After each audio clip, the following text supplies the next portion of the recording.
All right, in the electrolysis bucket, we've had a set of vintage Snap-on model 65 needle nose pliers, vacuum grip handles, back from the original days. First thing I'm going to do, unplug it. Never go near the tank unless it's unplugged. Battery charger's off. Off comes positive. Off comes the negative. Out comes our tool. They were a little rough shape.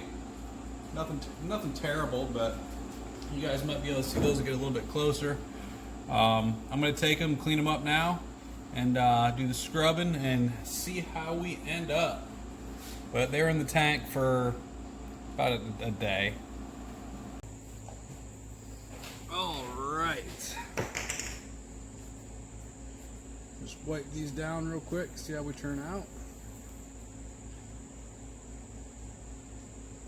So the Snap-ons, I looked these up the other night, and Snap-on, obviously, model 95 with the USA. These were 1958, I believe.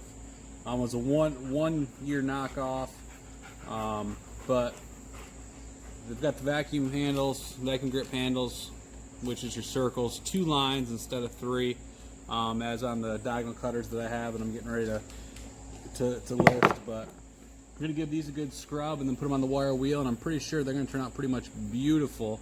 They're in really good shape for being a ton older than I am.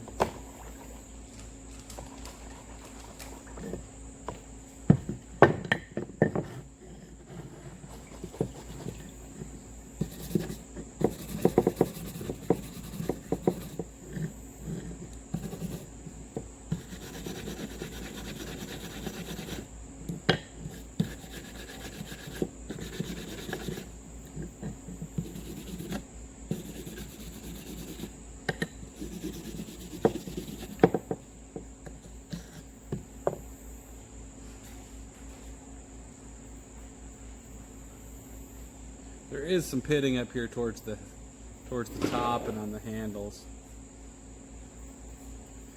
By no means is it a perfect set, but it's a $10 to $20 bill all day long, just because the Snap-on vintage and the vacuum grip handles. These handles right here, if you come across a tool with these, collectors all day long. But as a lot of you know, I don't accept money for the tools.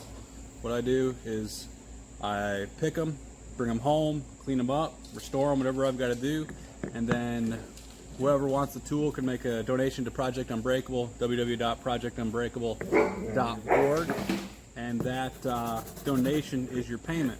The only thing I ask is the donation that you make is not an insult. I had somebody offer me $5, that's including shipping for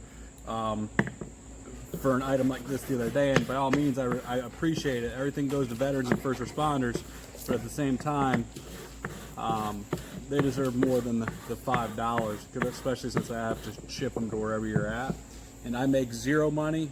Shipping usually comes out of my pocket, but that organization takes care of our soldiers and first responders, so I don't mind as a hobby, as a business, not making money on the tools, because it's for the greater good, for the greater cause.